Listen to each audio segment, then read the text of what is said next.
Hey everyone, this is Ronak Ahuja. I welcome you all again. In this video of today, we'll be talking about the taxability of different types of mutual funds that have been sold by you during the financial year 24-25. With some major changes this year, we need to be a little more careful this year while calculating taxes on gains from mutual funds.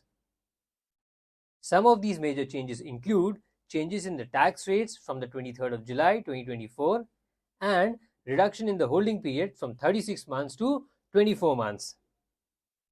All these amendments relate to financial year 24-25 and be rest assured will be discussed in this video. So, without wasting any further time, let's quickly begin.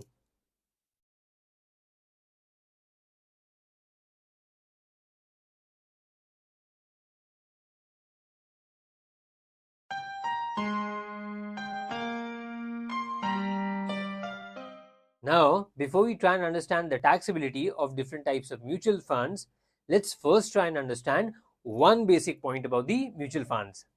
And that is, the manner in which you invest in mutual funds does not affect the taxability of gains arising therefrom. Now, what does this mean? This means the manner in which you invest, that is, whether you do an SIP or whether you make a lump sum payment for purchasing the units of mutual funds, the taxability in such cases will remain the same. There is no difference between the taxability whether you purchase it by way of an SIP or by way of an lump sum payment. So this was the first basic point. Now let's move on to the different types of mutual funds. The mutual funds can be divided into three broader categories basis the underlying portfolio: the equity oriented fund, the debt oriented mutual fund, and the hybrid fund. So let's first talk about the first category, that is the equity oriented mutual fund. An equity oriented mutual fund refers to a mutual fund in which at least 65% of the entire proceeds are invested in the shares of a domestic company that are listed on a recognized stock exchange. This means the mutual funds in which at least 65%, that is 65% or more of its entire investments are invested in the listed equity shares of the domestic companies. These type of mutual funds are known as equity oriented mutual funds, and these include any equity mutual fund, any arbitrage mutual fund, or any aggressive hybrid fund. All these three types of funds or any other fund in which investments in equity shares exceeds 65% will be treated as equity oriented mutual funds. So this was the first category. Let's now move on to the second category, that is the debt oriented mutual fund. A debt oriented mutual fund refers to a mutual fund in which at least 65% of the total proceeds are invested in the debt instruments, that is, bonds, debentures, money market instruments, treasury bills, or government securities. That is, at least 65% of the entire investments of such mutual fund should be invested in these debt instruments. Some of the investments in the debt mutual fund include a liquid fund, an income fund, a money market fund, a gilt fund, and an infrastructural debt fund. Now, to understand the taxability of mutual funds in a much smoother way, let's include one more set of mutual funds under the second category, and that would be gold ETFs, bond ETFs, liquid ETFs, and any other mutual fund in which the investment in equity shares of domestic companies is less than 35%. That is, any mutual fund in which the investment in equity shares of the domestic companies listed on a recognized stock exchange is less than 35% would be included in the second category. Now, moving on to the third category. That would be a balanced hybrid fund. A balanced hybrid fund means a fund in which the investment in equity and the debt ranges from around 40% to 60%. This means if the investment is, say, 42% in equity, then the remaining investment, that is 58%, would be in debt instruments. Such kind of mutual funds are called balanced hybrid funds, and they fall in the third category. And here again, we would include one more set of mutual funds to the third category. And this would be any other mutual fund in which the equity investment is greater than 35% but is less than 65%. So these were the three categories in which we'll be discussing the taxability of mutual funds.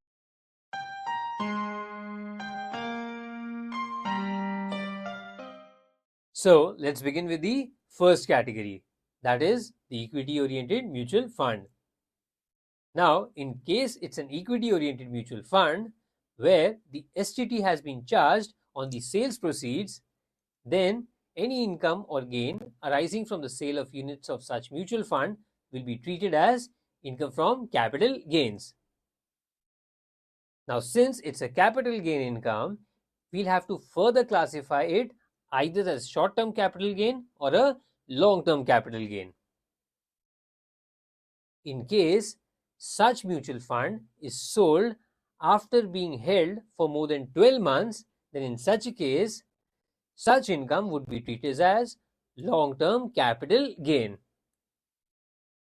This means if the units are sold after being held for more than 12 months, then in such a case, any income, that is any profit arising out of sale of such mutual funds would be treated as a long-term capital gain.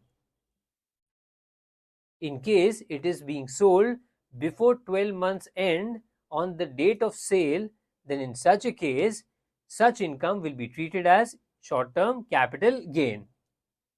The reason why we need to classify it as short-term gain or a long-term gain is to determine the tax rates. The tax rates in both these cases would be different. So let's first talk about the first case, that is the short-term capital gain. In case the units are sold before the 23rd of July 2024, then in such a case, the tax rate that would be applicable as per section 111A would be 15% of the short-term capital gain.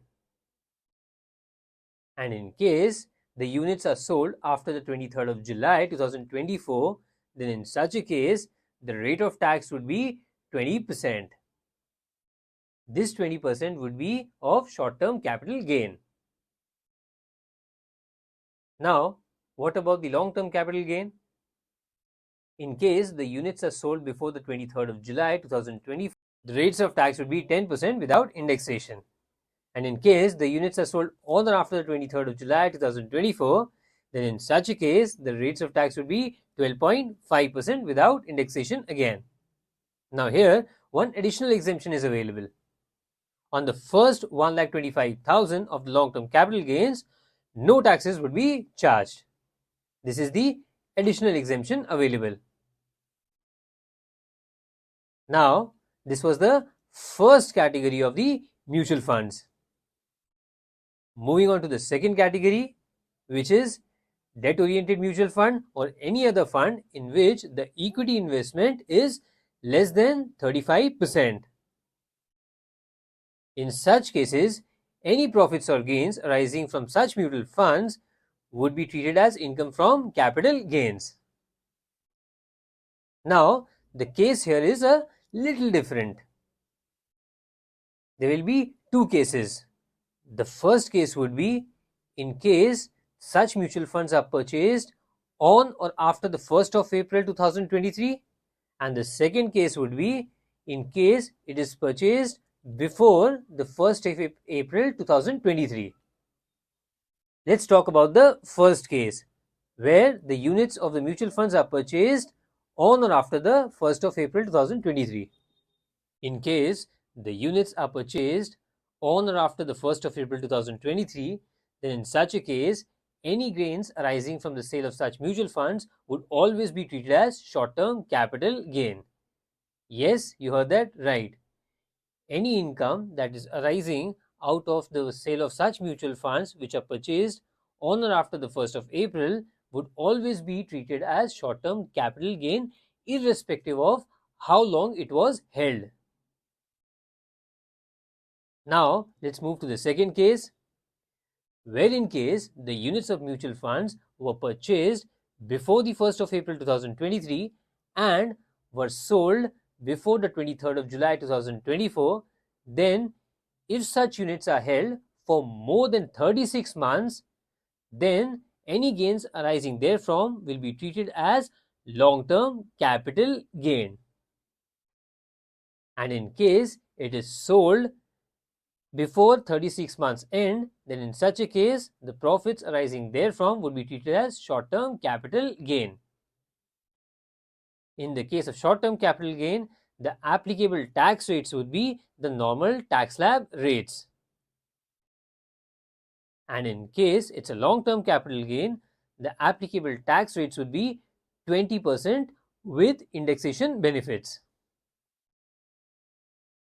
Now, in case the units were purchased before the 1st of April 2023 and are being sold on or after the 23rd of July 2024 and the units are held for more than 24 months, then in such a case, any gains arising therefrom would be treated as long-term capital gain.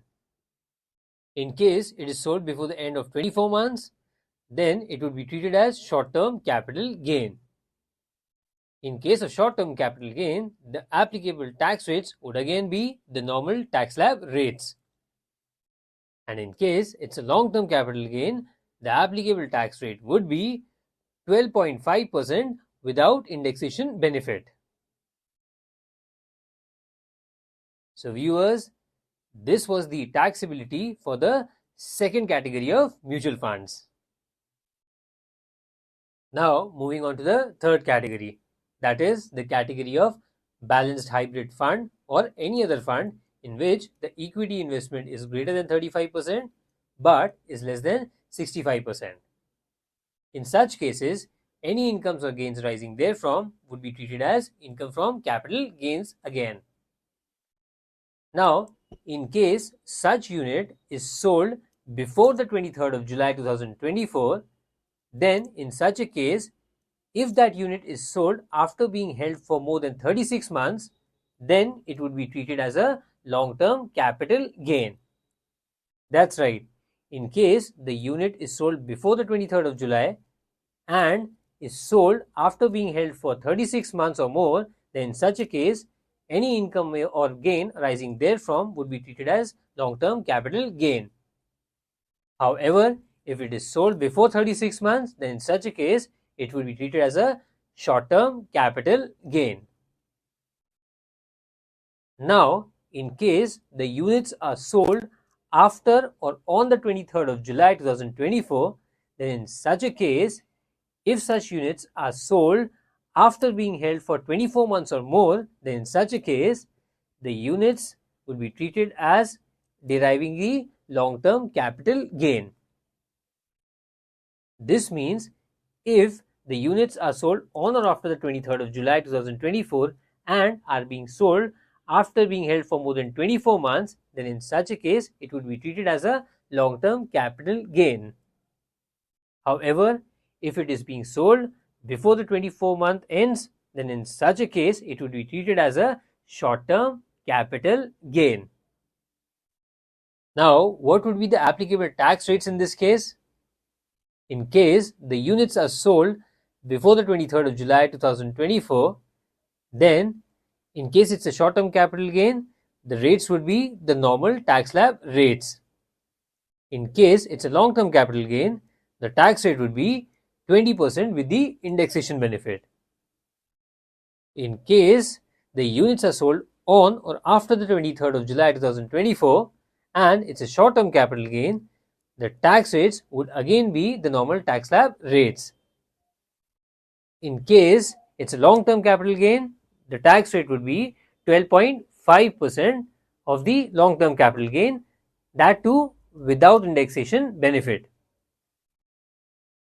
So guys, these were the taxability of different categories of mutual funds, namely category 1, category 2 and category 3.